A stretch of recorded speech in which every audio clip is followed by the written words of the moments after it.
Hello the students, कैसे हैं आप सब लोग। मैं मोइन पठान एक बार फिर से आप सब लोगों के सामने। आज हम लोग क्या करने वाले हैं, आज हम लोग देखने वाले हैं पार्टीशन, डिस्प्लेसमेंट एंड रिहेबिलिटेशन के बारे में। इससे पहले हम लोग बहुत इंपॉर्टेंट टॉपिक पढ़ के आए थे। हम लोगों ने देखा था कि किस तरीके से इंडिया आज़ाद हुआ और इंडिया के सामने कौन से बड़े बड़े चैलेंजेस थे और इंडिया उसको किस तरीके से फेस कर रहा था। ठीक है, आज हम लोग पढ़ेंगे पार्टीशन, डिस्प्लेसमेंट एंड रिहेबिलिटेशन के बारे में।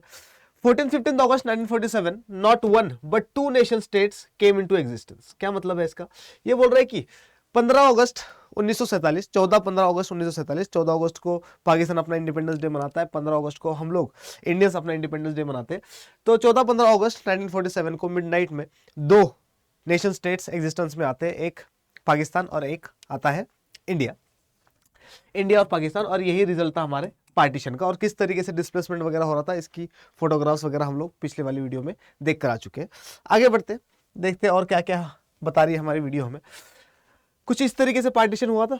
ठीक है, ये जो वेस्ट पाकिस्तान था, वेस्ट पाकिस्तान जितना भी ग्रीन कलर का दिख रहा है हम लोगों को, ये पाकिस्तान का हिस्सा था। और ईस्ट में ये ईस्ट बंगाल वाला हिस्सा, ये पूरा बंगाल था, ये पूरा बंगाल था।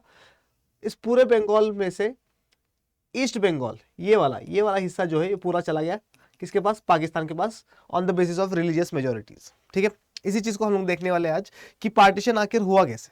ठीक है, आइए आगे बढ़ते।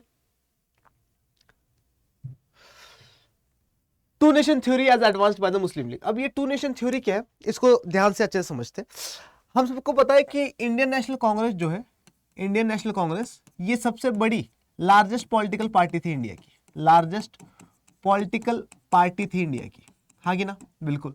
लेकिन इंडियन नेशनल कांग्रेस के साथ एक और पॉलिटिकल पार्टी थी हमारे पास, जो जिसको हम लोग कह सकते हैं कि it was the second largest political party of India, जिसका नाम था मुस्लिम लीग, जिसका नाम था मुस्लिम लीग। और ये मुस्लिम लीग थी, इसका एग्जिस्टेंस 1906 में बनी है। इंडियन नेशनल कांग्रेस के बारे में हमें पता है कि ये 1885 में बनी है ना। मुस्लिम लीग बनी है 1906 में।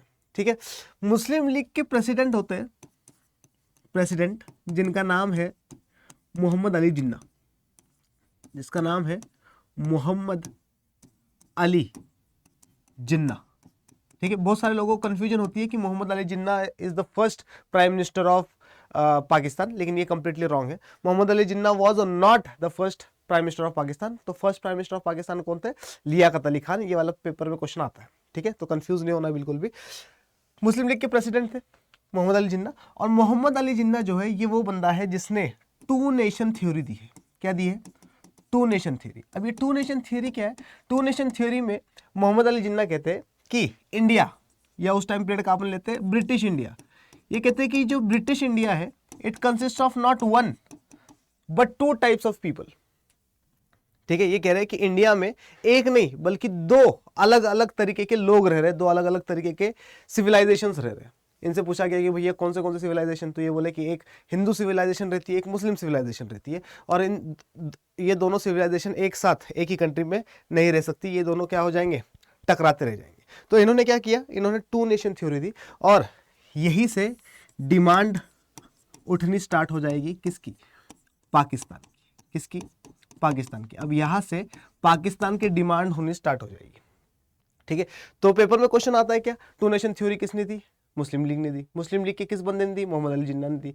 कब से टू नेशन थ्योरी एग्जिस्टेंस में आई? तो 1940 से, 1940 से टू नेशन थ्योरी जो है वो एग्जिस्टेंस में आती है। और किस चीज़ की डिमांड होनी स्टार्ट हुई? यहाँ से पाकिस्तान की डिमांड होनी स्टार्ट हुई। पाकिस्तान की डिमांड होनी स्टार्ट हुई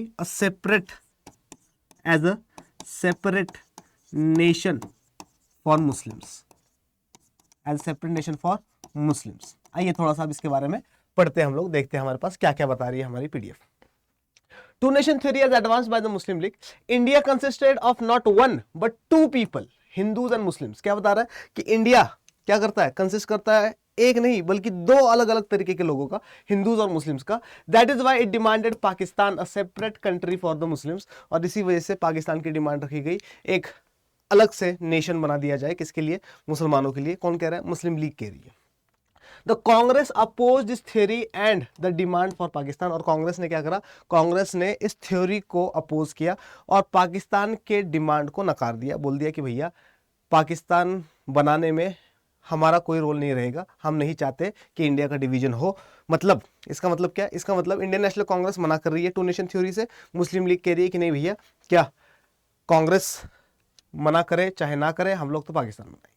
ठीक है, ये वाला सिस्टम चल रहा है। आगे देखिए क्या बोल रहा है, स्टिल पाकिस्तान वाज फॉर्म्ड। ये बोल रहा है कि कांग्रेस इतनी बड़ी पार्टी होने के बावजूद, और कांग्रेस एक ऐसी पार्टी है जो हर एक बंदे को इकट्ठा लेकर चलती है, हर चीज को इंक्लूसिवली अडॉप्ट करके चलती है, हिंदूज मुस्लिम सिख ईसाई हर तरीके का जेंडर, हर तरीके की कास्ट, हर तरीके के रिलीजन को इकट्ठा लेकर चलती है, फिर भी पाकिस्तान बन गया। ये कैसे हुआ, तो देखिए क्या बोल रहा है। But several political developments in the 1940s, the political competition between the Congress and the Muslim League and the British role led to the decision for the creation of Pakistan. तो ये बोल रहा है कि पाकिस्तान के क्रिएशन के 3 मेन रीजन है। पहला रीजन ये बता रहा है, several political developments in the 1940s, बहुत सारे पॉलिटिकल डेवलपमेंट्स हुए 1940s में। कब, 1940 में। अब ये several political developments in the 1940s का मतलब क्या, 1940 में ऑगस्ट ऑफर आता है, 1939 से वैसे वर्ल्ड वॉर 2 स्टार्ट हो चुका है। ठीक है, इंडिया में ऑगस्ट ऑफर भेजा जाता है, 1942 में क्रिप्स मिशन आता है, 1945 में शिमला कॉन्फ्रेंस होती है, 1946 में कैबिनेट मिशन प्लान आता है, 1947 में इंडिपेंडेंस एक्ट आता है। ठीक है, तो क्या हो रहा है, बहुत सारी पॉलिटिकल डेवलपमेंट्स हो रहे होते हैं इसमें। दूसरी चीज क्या, दूसरी चीज पॉलिटिकल कंपटीशन भी तो है, तू बड़ी पार्टी या मैं बड़ी पार्टी, किसके बीच में, political competition between Muslim League and Indian national Congress. हाँ कि ना, इंडियन नेशनल कांग्रेस और मुस्लिम लीग के बीच में क्या है, पॉलिटिकल कंपटीशन भी चल रहा है। और तीसरा और इंपॉर्टेंट क्या, ब्रिटिश रोल। ब्रिटिशर्स हमेशा से क्या करना चाहते थे, क्या लिख दिया, ब्रिटिश रोल। ठीक है, और ब्रिटिशर्स हमेशा क्या करना चाहते थे, ब्रिटिशर्स हमेशा चाहते थे डिवाइड करना इंडिया को, डिवाइड एंड रूल करना, ये हमेशा से इनका क्या रहा, मोटो रहा है। हाँ कि ना, तो ये 3 इंपॉर्टेंट चीजें थी जिसकी वजह से पाकिस्तान बना। समझ में आ रहा है कि नहीं आ रहा। ठीक है, चलिए थोड़ा सा आगे बढ़ते हैं। आई होप यहां तक आप लोगों को सारी चीजें समझ में आ गई होगी। प्रोसेस ऑफ पार्टीशन पे आते हैं, प्रोसेस ऑफ पार्टीशन पे, कि पार्टीशन हुआ कैसे, क्या सिर्फ और सिर्फ जमीनें बांटी गई थी या और भी कुछ हुआ था, जमीनों के साथ साथ क्या पेन भी बांटे गए थे, क्या म्यूजिकल इंस्ट्रूमेंट्स भी बांटे गए थे, क्या चेयर्स भी बांटी गई थी, क्या आर्मी का भी डिवीजन हुआ था, ये सारी की सारी चीजें हम लोग देखेंगे। और उससे पहले ये देखेंगे कि पार्टीशन में जब जमीन बांटी जा रही थी तो जमीन किस तरीके से बांटी गई थी। देखिए क्या बोल रहा है, thus it was decided that what was till then known as India would be divided into 2 countries। ठीक है, अब 1947 में ये डिसाइड कर दिया गया कि अभी तक जिसको इंडिया बोला जा रहा था या ब्रिटिश इंडिया बोला जा रहा था, अब उसके 2 हिस्से हो जाएंगे, एक बनेगा क्या, इंडिया, और दूसरा बनेगा पाकिस्तान। आइए चैलेंजेस, लेकिन ये बोल रहा है कि पार्टीशन करना इतना आसान नहीं था। कह रहा पार्टीशन करना क्या आसान नहीं है, इतना सा एरिया निकाल दो, दे दो, बना दो पाकिस्तान, है ना, इजी तो है।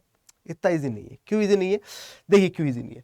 The division was painful and also very difficult to decide and to implement. ये बोल रहा है कि जो डिवीजन था बहुत ज्यादा दर्दनायक था, है ना। देखो सीन क्या है कि एक कंट्री का जब डिवीजन होता है ना तो बहुत पेनफुल होता है ना, खासकर तब जब वो कम्युनिटीज बरसों से साथ में रह रही हो, पड़ोसी की तरह रह रही हो, एक दूसरे को त्योहार मना रहे हो, है ना। और फिर बाद में क्या होता है, एकदम से बोलता है कि भाई साहब लाहौर जो है वो इंडिया का पार्ट नहीं है, वो पाकिस्तान बन गया, है ना, या पेशावर जो है अब इंडिया का पार्ट नहीं है, वो पाकिस्तान बन गया। तो क्या हो जाता है, तो पेनफुल तो होना है डिवीजन, है ना। It was decided to follow the principle of religious majorities. ये बहुत ही ज्यादा इंपॉर्टेंट है, पेपर में आता है कि पार्टीशन हुआ तो पार्टीशन का बेसिस क्या था, किस बेस पे पार्टीशन हुआ। तो पार्टीशन हुआ था on the basis of religious majorities. मतलब क्या, जहां पर मुस्लिम्स ज्यादा रहते होंगे वो वाला एरिया जाएगा पाकिस्तान में, और जहां पर नॉन मुस्लिम ज्यादा रहते होंगे वो वाला एरिया कहाँ रहेगा, इंडिया में रहेगा। समझ में आ रहा नहीं आ रहा। अब ये पेनफुल क्यों है, पेनफुल इस वजह से है क्योंकि इंडिया हमेशा से एक ऐसा देश रहा है जो क्या करता है, हर रिलीजन को, हर आइडियोलॉजी को एक्सेप्ट करता है। एग्जांपल के तौर पर जैनिज्म को हम लोगों ने एक्सेप्ट करा, बुद्धिज्म को हम लोगों ने एक्सेप्ट करा, हिंदुइज्म को हम लोगों ने एक्सेप्ट करा, हाँ कि ना, ठीक है। मूर्ति पूजन को हम लोग एक्सेप्ट करते हैं, इस्लाम को हम लोगों ने एक्सेप्ट करा, क्रिश्चियनिटी को हम लोगों ने एक्सेप्ट करा, ठीक है। तो कभी किसी ने सोचा नहीं था कि इंडिया का जो डिवीजन है, जो पार्टीशन है, वो किस बेसिस पे होगा, इंडिया का डिवीजन होगा on the basis of religious majorities. तो ऐसा कभी भी किसी ने सोचा नहीं था। लेकिन अब क्या हो रहा है, रिलीजन के बेसिस पे डिवाइड हो रहा है इंडिया और पाकिस्तान। ये क्या था, ये दुख भरी चीज थी, इस वजह से लिखा हुआ है यहाँ पर क्या, कि डिवीजन वॉज पेनफुल। आइए आगे आते हैं। This basically meant that areas where the Muslims were in majority would make up the territory of Pakistan. The rest was to stay with India. ठीक है, तो मुस्लिम जहां पर मेजोरिटी है उस एरिया को पाकिस्तान में दे दिया जाएगा और बाकी एरिया इंडिया के साथ रहेगा। आगे आते हैं, difficulties in the process of partition. ये बोल रहा है कि पार्टीशन करने में क्या क्या डिफिकल्टीज आई वो देखते हैं हम लोग। First point, there was no single belt of Muslim majority areas in India. ये बोल रहा है कि मुस्लिम मेजोरिटी एरियाज का कोई सिंगल बेल्ट नहीं था। अब ये बहुत इंपॉर्टेंट चीज है, कैसे है देखो जरा, मैं एक मैप बना देता हूं तुम लोगों के लिए, ठीक है। देखिए, ये देखिए, ये पूरा इंडिया बनाता हूं, ये पूरा के पूरा इंडियन सब कॉन्टिनेंट बना दिया हम लोग, ठीक है।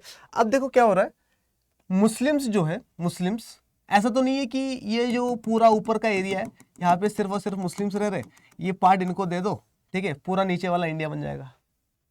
या फिर ऐसा तो नहीं है कि मुस्लिम सिर्फ और सिर्फ इस वाले एरिया में रह रहे, ये वाला एरिया क्या कर दो, ये वाला एरिया मुस्लिम्स को दे दो, बाकी पूरा की पूरा पार्ट इंडिया हो जाएगा, ठीक है। मतलब क्या, मतलब मुस्लिम जो थे पूरे इंडिया में फैले हुए थे, यहाँ पर कुछ पॉकेट्स में रह रहे, यहाँ पर कुछ पॉकेट्स में रह रहे, यहाँ पर कुछ पॉकेट्स में रह रहे, लेकिन कोई सिंगल बेल्ट नहीं है मुस्लिम्स की जहां पर मुस्लिम्स रह रहे हैं, कोई सिंगल बेल्ट नहीं है, ठीक है। तो इसका मतलब क्या, इसका मतलब division on the basis of religious majorities करना बहुत ज्यादा डिफिकल्ट हो रहा था। देखिए आगे क्या बता रहा है, there were 2 areas of concentration, one in the west and one in the east. लेकिन ये क्या बोल रहा है कि कोई एक सिंगल बेल्ट तो नहीं है, लेकिन 2 ऐसे एरियाज हैं जहां पर मुस्लिम्स का कंसंट्रेशन बहुत ज्यादा है, मुस्लिम्स बहुत ज्यादा मात्रा में, बहुत ज्यादा पॉपुलेशन में रहते हैं। अब वो कौन से एरियाज है, वो एरिया है एक तो ये वाला, थोड़ा सा साफ कर देता हूं, देखिए एक ये वाला एरिया है वेस्ट वाला जहां पर मुस्लिम्स बहुत ज्यादा रह रहे, और एक ये वाला एरिया है ईस्ट वाला जहां पर मुस्लिम्स बहुत ज्यादा रह रहे, ठीक है। कलर चेंज कर लो थोड़ा सा ताकि समझने में आसान रहे, ठीक है। ये वाला एरिया और ये वाला एरिया, ठीक है, यहां पर मुस्लिम्स की कंसंट्रेशन बहुत ज्यादा है, मुस्लिम्स की पॉपुलेशन बहुत ज्यादा है, एक ये वाला एरिया, एक ये वाला एरिया, वेस्ट और ईस्ट। लेकिन ये दोनों एरियाज इतने दूर है कि दोनों को एक कंट्री कैसे मान सकते हैं कि दोनों को एक कंट्री, ठीक है। आइए देखते हैं फिर हम लोगों ने क्या किया इसमें। There was no way these 2 parts could be joined, ठीक है, और कोई तरीका नहीं था इन दोनों पार्ट्स को ज्वाइन करने का, क्योंकि एक ईस्ट में है एक वेस्ट में है, कैसे ज्वाइन कर लेंगे, ठीक है। कि सर बीच में से एक लाइन बना दो ना, ऐसे इतना दे दो इनको, ठीक है, क्या हो जाएगा, पाकिस्तान जुड़ जाएगा, ठीक है, वो भी खुश हम भी खुश। कह रहा भैया खुश सिर्फ वो होंगे, हम नहीं होंगे। क्यों, अरे इंडिया के 2 पार्ट नहीं बन जाएंगे क्या, ये देखो ऊपर वाला इंडिया, नीचे वाला India, north India, south India. तो पाकिस्तान बनाने के चक्कर में हम अपना डिवीजन क्यों करवाएं, समझे कि नहीं समझे। तो इसी वजह से वेस्ट पाकिस्तान और ईस्ट पाकिस्तान में मुस्लिम कंसंट्रेशन ज्यादा है, ये पाकिस्तान बनने वाला है, लेकिन कोई तरीका नहीं है इन दोनों रीजन्स को जोड़ने का। पहली चीज तो ये। आगे देखिए क्या बता रहा है, हाँ, so it was decided that the new country Pakistan will comprise of 2 territories, और इसी वजह से ये डिसाइड किया गया कि पाकिस्तान के दोनों टेरिटरीज को ज्वाइन करने का कोई तरीका नहीं है। इस वजह से अब जो नया कंट्री बन रहा है, यानी कि पाकिस्तान जो बन रहा है, तो पाकिस्तान की एक नहीं बल्कि 2 टेरिटरीज रहेगी। एक साइड, ये वाला साइड बनेगा वेस्ट पाकिस्तान, और ये वाला साइड बनेगा ईस्ट पाकिस्तान। समझ में आया कि नहीं आया, कोई दिक्कत, कोई परेशानी, ठीक है। बड़े आगे देखिए क्या बता रहा है ये, west and east Pakistan separated by a long expanse of Indian territory. और ये बोल रहा है कि वेस्ट और ईस्ट पाकिस्तान जो है, इसके बीच में एक बहुत बड़ी इंडियन टेरिटरी थी, ठीक है। बोले सर इतनी सी तो है, इतनी सी नहीं है, ये बहुत बड़ी है ना। वेस्ट और ईस्ट के बीच में कितना डिस्टेंस है इंडिया में, ये आप लोग मुझे बताएंगे कमेंट सेक्शन में, ठीक है। आई होप यहाँ तक समझ में आ गया होगा। आगे बढ़ते थोड़ा सा देखते हैं आगे हमारे पास क्या है। तो पहली प्रॉब्लम तो क्या थी कि मुस्लिम्स का कोई सिंगल बेल्ट नहीं था, और इसी वजह से कंसंट्रेशन देखिए कि मुस्लिम ज़्यादा कहाँ पर रहते हैं, तो मुस्लिम्स या तो ईस्ट इंडिया में रह रहे या वेस्ट इंडिया में रह रहे, और इन दोनों को जोड़ने का कोई तरीका नहीं है, तो इन दोनों को क्या कर दिया गया, 2 टेरिटरीज बना दी गई पाकिस्तान की। पहला रीजन। दूसरा पॉइंट देखते हैं। दूसरा पॉइंट क्या कह रहा है ये, not all Muslim majority areas wanted to be in Pakistan. अब ये एक बड़ा खतरनाक चीज है। क्या, बहुत सारे मुस्लिम मेजोरिटी एरियाज ऐसे थे जो कह रहे थे कि भैया हम लोगों को पाकिस्तान वाली आइडियोलॉजी में जाना ही नहीं है, हम लोग जिन्ना को मानते ही नहीं है, ठीक है, हम लोगों को 2 नेशन थ्योरी में कोई भरोसा नहीं है, और हम लोगों को इंडिया छोड़ के नहीं जाना है, ठीक है, हम लोग इंडिया में बहुत खुश है, ठीक है, और बिना बात के एक डिवीजन करके एक कंट्री को तोड़ के दूसरी कंट्री बनाने की कोई ज़रूरत नहीं है। तो बहुत सारे मुस्लिम मेजोरिटी एरियाज थे ऐसे जो कि पाकिस्तान में नहीं जाना चाहते थे, ठीक है। अब उनका क्या किया जाएगा, क्या किया जाएगा, देखो इधर ध्यान से। एग्जाम्पल के तौर पे मैं एग्जाम्पल देता हूँ आप लोगों को। ये इंडिया है, ठीक है, ये इंडिया है ऐसा कुछ, और ये है वो एरिया जो पाकिस्तान बन गया। पाकिस्तान में ये वाला जो एरिया है, ये वाला, इसको NWFP कहते हैं। क्या कहते हैं? NWFP। क्या सर इसका मतलब? इसका मतलब इस स्टेट का नाम पहले था north western frontier province. Province का मतलब क्या होता है? प्रोविंस का मतलब होता है स्टेट। फ्रंटियर का मतलब बाउंड्री, बाउंड्री वाला स्टेट है। देखो यहाँ पे इंडिया खत्म हो रहा है, अफगानिस्तान स्टार्ट हो रहा है, आगे ना, और नॉर्थ वेस्ट में पड़ता है, इस वजह से इसको क्या कह रहे हैं? North western frontier province, NWFP। और ये जो NWFP है, यहाँ पर इस पूरे के पूरे एरिया में रहते कौन है? इस पूरे के पूरे एरिया में रहते हैं पठान्स। कौन रहते हैं? पठान्स रहते हैं, ठीक है। और ये जो पठान्स है, ये पेशावर वगैरह वाला इलाका जो यहीं पर पड़ता है, ठीक है। पश्तून लोग, पठान्स लोग यहाँ पर रहते हैं। और ये जो पठान्स है मुस्लिम्स है ना। और ये जो पठान्स है, इनका एक लीडर था, इन पठानों का, इस पूरे एरिया का, इस नॉर्थ वेस्टर्न फ्रंटियर प्रोविंस का एक लीडर था जिसका नाम है खान अब्दुल गफ्फार खान। क्या नाम है? Khan Abdul Ghaffar Khan. He was also known as frontier Gandhi, ठीक है। खान अब्दुल गफ्फार खान को और किस नाम से जाना जाता है? फ्रंटियर गांधी या सीमांत गांधी बोला जाता है, ठीक है। ये दिख रहे होंगे आपको सबसे लंबे, ठीक है, ये गांधी जी के साथ है। फ्रंटियर गांधी बोला जाता है इनको, क्योंकि इन्होंने नॉन वायलेंस तरीके से क्या करा था? नॉर्थ वेस्टर्न फ्रंटियर प्रोविंस में गांधी की आइडियोलॉजी संभाली थी, ठीक है। प्लस इनको बादशाह खान के नाम से भी जाना जाता है, बादशाह खान के नाम से। तो अगर पेपर में कभी आ जाए तो आप लोग लिख सकते हो, ठीक है। अब सीन क्या था? खान अब्दुल गफ्फार खान ये कांग्रेस के मेंबर है। किसके मेंबर है? He was a member of Indian national Congress. और अगर इंडियन नेशनल कांग्रेस के मेंबर है, इंडियन नेशनल कांग्रेस ने तो क्या किया था? टू नेशन थ्योरी को अपोज किया था। इसका मतलब ये लोग, ये जो पठान्स है, ये तो जाना ही नहीं चाहते पाकिस्तान में, लेकिन इनका जोग्राफिकल एरिया ऐसा है, जोग्राफिकल लोकेशन इनका ऐसा है कि ये इंडिया का पार्ट बन ही नहीं सकते। देखो जरा, बन सकते हैं क्या इंडिया का पार्ट? कहां पर आ रहे हैं? वेस्ट इंडिया में आ रहे हैं, है ना, उस पार्ट में आ रहे हैं जहां पर मुस्लिम ज्यादा रहते हैं, और उस पार्ट में आ रहे हैं जो कि पाकिस्तान का हिस्सा बनने वाला है। तो इनका जोग्राफिकल एरिया ऐसा है कि ये पार्टीशन के बाद इंडिया का पार्ट बन ही नहीं सकते। समझ में आया कि नहीं आया? ठीक है, यही चीज हमारी PDF बताइए। देखिए क्या बता रहा है, सारे के सारे मुस्लिम मेजोरिटी एरियाज पाकिस्तान में नहीं जाना चाहते थे। Khan Abdul Ghaffar Khan, the undisputed leader of the north western frontier province and known as frontier Gandhi was staunchly oppose to the two nation theory. तो ये बोल रहा है कि खान अब्दुल गफ्फार खान जो कि अनडिस्प्यूटेड लीडर थे नॉर्थ वेस्टर्न फ्रंटियर प्रोविंस के, इन्होंने क्या किया? इन्होंने टू नेशन थ्योरी का क्या करा? अपोज किया, और कहा कि भैया टू नेशन थ्योरी में हम नहीं मानते, इंडिया के डिवीजन में, पार्टीशन में हम लोग नहीं मानते, और हम लोगों को अलग नेशन पाकिस्तान नहीं बनाना है, हम लोगों को इंडिया का पार्ट रहना है। I क्या बोला? Eventually his voice was simply ignored and the NWFP was made to merge with Pakistan। इनकी वॉइस को इग्नोर किया गया, ठीक है। प्लस इनकी जोग्राफिकल लोकेशन ऐसी है ही नहीं कि ये इंडिया के साथ मर्ज हो जाए, और फिर क्या हो जाता है? क्या हो जाता है? इनको पाकिस्तान में रहना पड़ता है। लेकिन he is the first and only, पहले और अकेले पाकिस्तानी है जिनको इंडियन गवर्नमेंट पार्टीशन के बाद बुलाती है और भारत रत्न का अवार्ड देती है, ठीक है। तो खान अब्दुल गफ्फार खान का नाम जरूर याद रखना। आगे बढ़े। आई होप यहाँ तक आप लोगों को सारी की सारी चीज़ें समझ में आई होगी, ठीक है। तो ये NWFP इस साइड था, ठीक है। ये पाकिस्तान को दे दिया गया एरिया, ये वाला एरिया पाकिस्तान को दे दिया गया, और बीच वाला पूरा एरिया बन गया किसका? इंडिया का, ठीक है। आगे आते हैं, तीसरा पॉइंट देखते हैं। तीसरा पॉइंट क्या है? Two of the Muslim majority provinces of British India, Punjab and Bengal, had very large areas where the non-Muslims were in majority। अब देखिए ध्यान से, मेनली पार्टीशन दो जगहों का हो रहा है। कह रहा सर मतलब समझ में नहीं आया। देखिए पार्टीशन जो हो रहा है मेनली, ये देखो, ये जो दिख रहा है आप लोगों को, ये जो दिख रहा है, ये पूरा के पूरा क्या है? ये है पंजाब। क्या है ये? पंजाब। कह रहा सर इतना बड़ा? हाँ इतना बड़ा, और दोनों साइड में उतना ही बड़ा है, ठीक है। बाद में फिर वो क्या हो जाएगा? छोटा होता जाएगा। देखिए कैसे।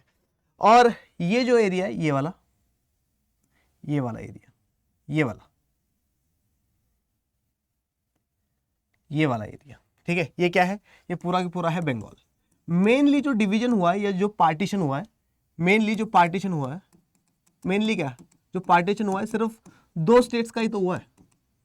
कौन से 2 स्टेट्स? एक पंजाब, दूसरा बंगाल। ठीक है, वेस्ट पंजाब में कौन रहते थे? मोस्टली मुस्लिम्स रहते थे, तो वेस्ट पंजाब दे दिया गया किसको? पाकिस्तान को। ईस्ट पंजाब कौन रहेंगे इसमें? ईस्ट पंजाब में रहते थे सिख प्लस हिंदूज, तो ये वाला एरिया दे दिया गया किसको? इंडिया को, नॉन मुस्लिम्स। आगे ना दूसरी तरफ आते हैं बंगाल में, वेस्ट बंगाल जो आज है हमारे पास, यहां लिख देता हूं बंगाल, वेस्ट बंगाल जो हमारे पास है आज, इसमें कौन रह रहे? मोस्टली हिंदूज रह रहे। ठीक है, तो ये वाला एरिया इंडिया के पास आ गया। दूसरी तरफ ईस्ट बंगाल, इसमें कौन रह रहे? मोस्टली मुस्लिम्स रह रहे, तो ये वाला एरिया किसके पास चला गया? पाकिस्तान के पास चला गया। तो इसका मतलब क्या है? मेनली 2 स्टेट्स है जिसका पार्टीशन हो रहा है, एक पंजाब का और दूसरा किसका? दूसरा हो रहा है बंगाल का। ठीक है, लेकिन अब सीन देखो क्या है, ये वाला एरिया जो है बंगाल वाला एरिया, ये वाला एरिया, ठीक है, ये हम लोगों ने पाकिस्तान को दे दिया, ग्रीन कलर का जो एरिया दिख रहा है। लेकिन इस ईस्ट बंगाल में भी बहुत सारे एरियाज ऐसे हैं जहां पर नॉन मुस्लिम्स रह रहे हैं। ठीक है, अब उनका क्या किया जाए? बहुत सारे डिस्ट्रिक्ट्स, बहुत सारे गांव ऐसे हैं जो सिर्फ और सिर्फ नॉन मुस्लिम्स के हैं। मेजॉरिटी मुस्लिम्स की है, लेकिन वो गांव वाले जो लोग हैं, वो तहसील वाले, वो डिस्ट्रिक्ट वाले लोग जो है वो नॉन मुस्लिम्स हैं, और पार्टीशन रिलीजियस मेजॉरिटीज के हिसाब से हो रहा है। तो इसका मतलब क्या? उनको दोबारा लेना पड़ेगा इंडिया में। ऐसे ही इस साइड में, ठीक है, जो वेस्ट पंजाब है उसका कुछ ना कुछ एरियाज ऐसे थे जहां पर नॉन मुस्लिम्स पॉपुलेशन भी थी। ठीक है, उन लोगों का क्या होगा? तो आइए इस प्रॉब्लम को भी हम लोग देखते हैं। देखिए क्या बोल रहा है, eventually it was decided that these 2 provinces would be bifurcated according to the religious majority at the district और इवन लोअर लेवल। अब क्या डिसाइड किया गया? ये डिसाइड किया कि भाई जैसे एग्जाम्पल के तौर पे ये बंगाल है, और हम लोगों ने बंगाल का ईस्ट बंगाल पाकिस्तान को दे दिया था। ईस्ट बंगाल हमने किसको दे दिया? पाकिस्तान को। वेस्ट बंगाल किसको दे दिया था हम लोगों ने? वेस्ट बंगाल हम लोगों ने दे दिया था इंडिया को। ऐसे ही हुआ था। आगे ना, अब क्या डिसाइड किया गया कि भैया, और देखो क्या, देखो ये जो ईस्ट बंगाल है जो पाकिस्तान को दे दिया गया है, यहां पर देखो डिस्ट्रिक्ट लेवल पर, विलेज लेवल पर क्या? Religious majorities. ऐसे विलेजेस आइडेंटिफाई करो जहां पर मुस्लिम पॉपुलेशन कम है और नॉन मुस्लिम पॉपुलेशन ज्यादा है, उसको इंडिया में ले लो। ऐसे डिस्ट्रिक्ट्स देखो जिसमें नॉन मुस्लिम पॉपुलेशन ज्यादा है, मुस्लिम पॉपुलेशन कम है, उसको इंडिया में ले लो। ठीक है, तो इसका मतलब क्या है? इसका मतलब सिर्फ स्टेट लेवल पर डिवीजन नहीं हो रहा है, बल्कि डिस्ट्रिक्ट लेवल पर, गांव लेवल पर, यानी कि विलेज लेवल पर भी क्या हो रहा है? डिवीजन हो रहा था। ठीक है, तो ये डिसाइड किया गया। दूसरा, this decision could not be made by the midnight of 14-15 August. It meant that a large number of people did not know on the day of independence whether they were in India और पाकिस्तान। अब scene क्या था? 14-15 अगस्त 1947 को India independent होता है, पाकिस्तान भी independent होता है, पार्टीशन भी होता है कंट्री का, है ना। अब सीन क्या हुआ? रिलीजियस मेजोरिटीज के हिसाब से डिवीजन भी हो गया था, मोटा माटी पार्टीशन हो चुका था, मोटा माटी बाउंड्रीज बन चुकी थी। लेकिन ये वाला जो सिस्टम था, डिस्ट्रिक्ट लेवल पर डिवीजन करने वाला, विलेज लेवल पर डिवीजन करने वाला, ठीक है, तो ये वाला सिस्टम अभी तक पूरा नहीं हुआ था, ये वाला इशू अभी क्लियर नहीं हुआ था। तो बहुत सारे लोगों को आज़ादी वाले दिन भी, 14-15 अगस्त 1947 वाले दिन भी ये नहीं पता था कि आज हम लोग पाकिस्तान में हैं या इंडिया में। ठीक है, तो ये वाली सिचुएशन भी चल रही थी। आगे देखिए क्या बोला, the partition of these 2 provinces cause the deepest trauma of partition. और ये 2 प्रोविंसेस इंडिया के ऐसे प्रोविंसेस थे, अगर हम लोग बंगाल के बारे में देखें तो Bengal was one of the rich क्या है, it was the richest princely state of India. Richest princely state of India का मतलब समझते हो? ब्रिटिशर्स ने सबसे ज्यादा पैसा अगर कहीं से कमाया तो बंगाल से कमाया। ठीक है, दूसरी तरफ अगर हम लोग देखें पंजाब के बारे में, तो पंजाब के बारे में तो ये फेमस था क्या? हिंदू मुस्लिम यूनिटी, हिंदू मुस्लिम सिख यूनिटी के बारे में जाना जाता था। ठीक है, Punjab was the one of the most famous state, आज भी है ना। और उस टाइम पीरियड में बोला जाता था कि भाई क्या, लंच जो है वो अमृतसर में करो और लाहौर में जाकर डिनर करो, भुर्रा मजा आ जाएगा। ठीक है। लेकिन अब सीन क्या हो गया, अब बॉर्डर आ गई, अब अमृतसर वाला बंदा लाहौर नहीं जा पा रहा है, अब लाहौर वाला बंदा अमृतसर नहीं आ पा रहा है। इसका मतलब क्या, इसका मतलब ट्रॉमा ऑफ पार्टीशन है, सदमा तो लग रहा है लोगों को, आगे ना। क्यों, क्यों बॉर्डर के जस्ट पार उस साइड में है ना, लेकिन जा नहीं सकते। ठीक है, वीज़ा चाहिए। ठीक है, और वीज़ा भी मिलेगा नहीं मिलेगा वो भी है ना। फिर उस कंट्री में जाने के बाद क्या होगी हालत वो भी पता नहीं। ठीक है, खून के प्यासे बने हुए लोग। ठीक है, तो ये सारी की सारी चीजें चल रही है। आगे आते हैं, चौथा पॉइंट देखते हैं क्या हमारे पास, the problem of minorities on both sides of the border. अब चौथी प्रॉब्लम बड़ी खतरनाक है।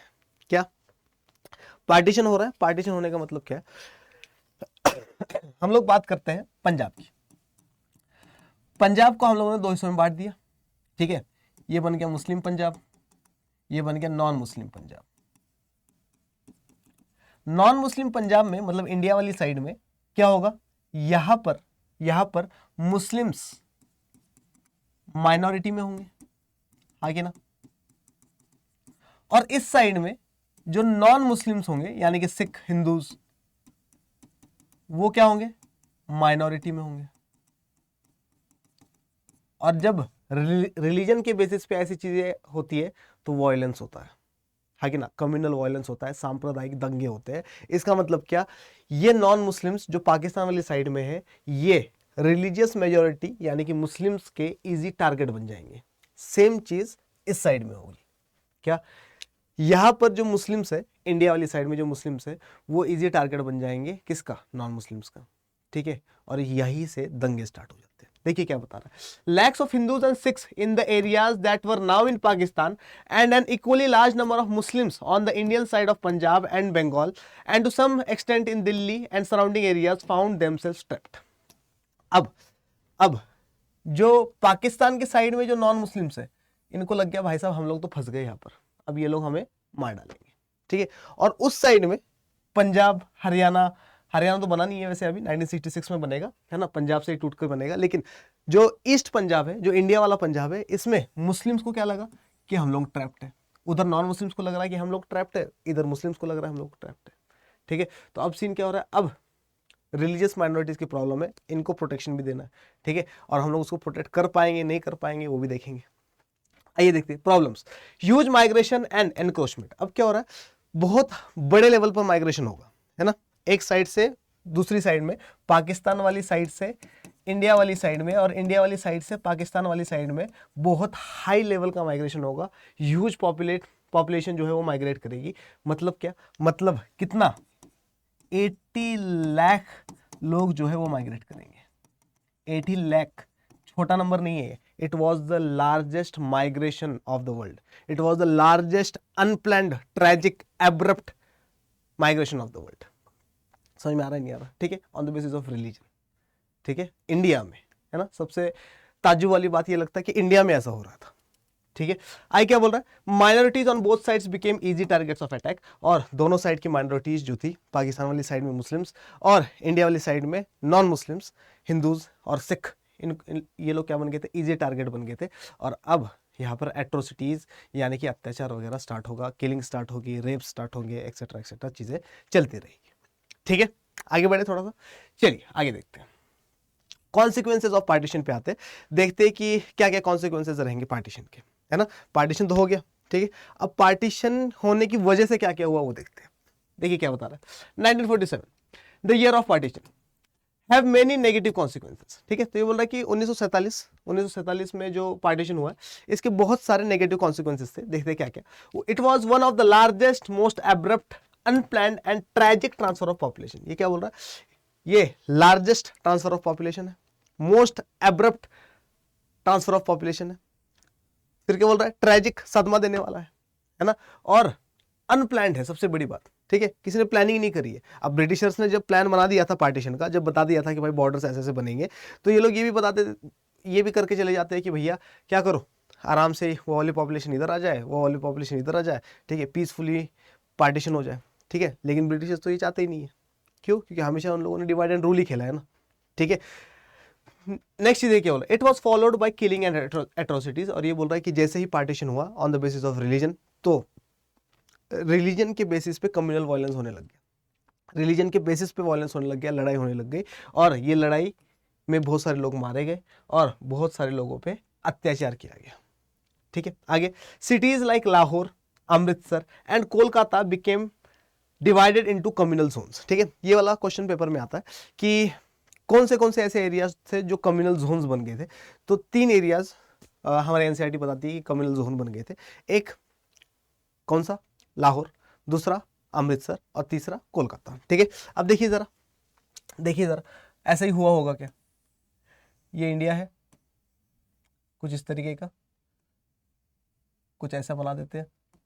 ठीक है, चलिए कुछ इस तरीके का, और कुछ ऐसा हमारे पास पाकिस्तान है। ठीक है, अब देखिए ध्यान से, ये है पंजाब। ठीक है, इस पंजाब में इस वाले साइड में यहां पर क्या है, अमृतसर है बॉर्डर के राइट साइड में, और उस साइड में बॉर्डर के लेफ्ट साइड में लाहौर है, लाहौर। ठीक है, अब जब यहां वाले जब मुस्लिम्स उस साइड जा रहे होंगे तो बीच में यहां पर कौन खड़े होंगे, रिलीजियस मेजोरिटीज यानी कि नॉन मुस्लिम्स यानी कि हिंदूज और सिख खड़े होंगे और क्या करेंगे, पिटाई करेंगे मुसलमानों की। ठीक है, दूसरी तरफ यहाँ पे लाहौर है आगे ना, और लाहौर को पार करके आना इस साइड में। ठीक है, और यहाँ से हिंदूज सिख जो नॉन मुस्लिम्स थे वो इस साइड आने की कोशिश करेंगे। ठीक है, और यहाँ पर कौन खड़े हैं, मुस्लिम्स। ये क्या करेंगे, सिखों की हिंदुओं की पिटाई करेंगे। इसका मतलब क्या है, इसका मतलब जो बॉर्डर एरियाज थे वो कम्युनल जोन्स बन गए थे। बॉर्डर एरियाज क्या बन गए थे, कम्युनल जोन्स बन गए थे। इसी तरीके से ये बंगाल था पूरा। ठीक है, बंगाल में यहाँ पर क्या है, कोलकाता, उस साइड में नोआखली था, नोआखली। ठीक है, तो कोलकाता और नोआखली में भी क्या बन गए थे, कम्युनल जोन्स हो गए थे। लेकिन हमारी एनसीईआरटी हमें 3 ही नाम बता रही है, एक लाहौर, एक अमृतसर और एक कोलकाता, क्योंकि पार्टीशन सिर्फ और सिर्फ बंगाल और पंजाब का हो रहा है। इसी वजह से कम्युनल जोन भी सिर्फ और सिर्फ ज्यादा कहाँ पर बन रहे हैं, पंजाब में और बंगाल में बन रहे हैं। और इसके बाद अगर चौथा नाम कोई पूछे कि चौथा ऐसा कौन सा एरिया था जो कम्युनल जोन बन गया था, तो हम लोग बोलेंगे क्या, दिल्ली। तो लाहौर, अमृतसर, कोलकाता एंड दिल्ली। तो दिल्ली बाद में बनेगा, लेकिन मेनली सबसे ज्यादा कम्युनल जोन जहाँ पे सबसे ज्यादा दंगे होंगे, सबसे ज्यादा राइट्स होंगे, वो होंगे लाहौर में, अमृतसर में और कोलकाता में। ठीक है, आगे आते minorities on both sides of the borders fled their home and often secure temporary shelter in refugee camps. अब देखिए, पाकिस्तान से बहुत सारे लोग इंडिया में आए, है ना, पाकिस्तान से बहुत सारे हिंदूज सिख जो है वो क्या करेंगे, इंडिया में आएंगे। अब बहुत सारे जब हिंदूज और सिख इंडिया में आएंगे तो अब अपनी जायदाद लेकर तो नहीं आ रहे, प्रॉपर्टी लेकर तो नहीं आ रहे, है ना। बहुत सारे लोग तो अपने खानदान को भी लेकर नहीं आ रहे, मतलब क्या, बिछड़ गए, है ना, खानदान वाले मर गए। ठीक है, एट्रोसिटीज हो गया, लड़कियों को उठा लिया गया, ठीक है, रेप कर दिया गया, फोर्सफुली कन्वर्जन करवा दिया गया, एक्सेट्रा बहुत सारी चीज़ें हो रही है ना। जैसे तैसे बॉर्डर पार करके इस साइड में आ गए, इंडिया वाली साइड में आ गए। अब जब इंडिया वाली साइड में आ गए हैं तो जगह ही नहीं है, मतलब ना कोई जानने वाला है, ना प्रॉपर्टी है, ना घर है, ना रिश्तेदार है, कोई नहीं है, क्योंकि रहने वाले तो उस साइड के है ना, है ना। ठीक है, तो अब दुख तो हो रहा है कि वो वाली साइड छोड़ के आ गए, लेकिन वो उस वाली साइड में कुछ बचा ही नहीं है, तो वो ना वहाँ रह सकते थे। और अब इस साइड में आ गए तो इस साइड में तो कुछ है ही नहीं। ठीक है, तो इन लोगों को कहाँ रखा जाएगा, तो इन लोगों को गवर्नमेंट ने रखा रेफ्यूजी कैंप्स में। कहाँ पर रखा, रेफ्यूजी कैंप्स में इन लोगों को रखा गया। इसका इंपैक्ट क्या हुआ, they travel to the other side of the new border by all sorts of means, often by foot. अब क्वेश्चन ये आता है कि वो लोग इंडिया में आए कैसे, है ना। मेनली बात हम लोग पाकिस्तान से इंडिया में आने वाले लोग करते हैं। ठीक है, उस साइड से इंडिया में कैसे आए, तो उस टाइम पीरियड में देखिए 1947 है वो, है ना। उस टाइम पीरियड में सब लोगों के पास गाड़ियाँ नहीं थी, उस टाइम पीरियड में सब लोगों के पास बाइक्स नहीं थी, उस टाइम पीरियड में सब लोगों के पास साइकिल नहीं थी, उस टाइम पीरियड में हाँ बैलगाड़ियाँ थी लोगों के पास। ठीक है, तो बैलगाड़ी में बैठ बैठ के क्या करते थे, बॉर्डर पार करते थे। ट्रेन के थ्रू जब गवर्नमेंट चलाती थी, 1 हफ्ते में, 2 हफ्ते में, महीने भर में एक आधे ट्रेन, ठीक है, तो उसमें बैठ के आ जाते थे। और ज़्यादातर क्या करते थे लोग, पैदल पैदल बॉर्डर क्रॉस करने की कोशिश करते थे, लेकिन खतरा इसमें बहुत सबसे ज़्यादा होता था। ठीक है, even during this journey they were often attacked, killed और रेप्ड। और जब इस साइड से लोग उस साइड चले जाए या उस साइड से लोग इस साइड आ जाए, ठीक है, पार्टीशन के टाइम पीरियड में, तो होता क्या था, बहुत सारे लोग मारे जाते थे। ठीक है, बहुत सारे लोगों के ऊपर अटैक हो जाता था, और औरतों के साथ रेप होता था। For lakhs of these refugees, the country's freedom meant life in refugee camps for months and sometimes for years। और हजारों रेफ्यूजीज के लिए, लाखों रेफ्यूजीज के लिए ये जो पार्टीशन था, ठीक है, ये फ्रीडम नहीं था, बल्कि क्या था, पार्टीशन के लिए ये जो फ्रीडम था उसका मतलब क्या था, लाइफ इन रेफ्यूजी कैंप्स। क्या था, लाइफ इन रेफ्यूजी कैंप्स। मतलब क्या कि भैया फ्रीडम तो आ गया, लेकिन हमारे लिए फ्रीडम का मतलब है घर को छोड़ना, हमारे लिए फ्रीडम का मतलब है अपने एरिया को छोड़ना, अपनी प्रॉपर्टी को छोड़ना, और सब कुछ छोड़ के कहाँ पर आ जाना, एक ऐसी जगह पर जहाँ पर हमारा कोई भी नहीं है, और रेफ्यूजी कैंप्स में अपनी ज़िंदगी बिताना, यही उनका मतलब था। आगे आते, आगे देखते क्या एट्रोसिटीज सफर्ड बाय वुमेन। ठीक है, अगर तुम लोगों से कोई पूछे कि पार्टीशन के टाइम पीरियड में कौन सी ऐसी कम्युनिटी थी जिसके ऊपर सबसे ज़्यादा अत्याचार हुआ, तो बहुत सारे लोग बोलेंगे कि सर हिंदूज़ के ऊपर सबसे ज़्यादा अत्याचार हुआ है ना। जो हिंदूज़ होंगे वो बोलेंगे सर हिंदूज़ के ऊपर सबसे ज़्यादा अत्याचार हुआ। जो मुस्लिम्स होंगे वो बोलेंगे सर मुस्लिम्स के ऊपर सबसे ज़्यादा अत्याचार हुआ। जो सिख होंगे बोलेंगे सर सिखों के ऊपर सबसे ज़्यादा अत्याचार हुआ। ठीक है, लेकिन आप सारे के सारे लोग टोटली रॉन्ग। क्यों? क्योंकि सबसे ज़्यादा अत्याचार हुआ था एक ऐसी कम्युनिटी पे जिसको हम लोग विमेन के नाम से जानते हैं, है ना, औरतों के ऊपर। कैसे? औरतों के साथ क्या क्या हुआ? औरतों के साथ रेप हुआ, औरतों का एब्डक्शन हुआ। एब्डक्शन का मतलब क्या? इनको उठा उठा के किडनैप किया गया, फोर्सफुली रेप किया गया। ठीक है, सेक्सुअल टॉयज बना के रखा गया, सेक्स टॉयज की तरह रखा गया, और क्या किया गया, उनके साथ फोर्सफुली मैरिज करवा दिया गया, और फोर्सफुली उनको कन्वर्ट कर दिया गया into the religion of the abductor, यानी कि उस रिलीजन में जिस रिलीजन का वो किडनैप करने वाला बंदा है। ठीक है, तो अगर पेपर में क्वेश्चन आ जाए कि सबसे ज़्यादा किसके ऊपर अत्याचार हुआ था, किसके ऊपर एट्रोसिटीज हुई थी, तो विमेन के ऊपर हुई थी। आइए देखते क्या बोल रहा है ये। Thousands of women were abducted on both sides of the border। ठीक है, तो बॉर्डर के दोनों साइड में हजारों औरतों को, लड़कियों को, विमेन को क्या किया गया था? किडनैप किया गया था। They were made to convert to the religion of the abductor and were forced into marriage। और क्या किया गया? जिसने उनको क्या किया? किडनैप किया, उस बंदे के साथ मैरिज करने में फोर्स करा जाता था, और उस बंदे के रिलीजन को फॉलो करने के लिए फोर्स किया जाता था। In many cases women were killed by their own family members to preserve the family honour. अब देखिए ये बड़ी खतरनाक चीज है, फैमिली ऑनर, है ना। फैमिली ऑनर का मतलब क्या?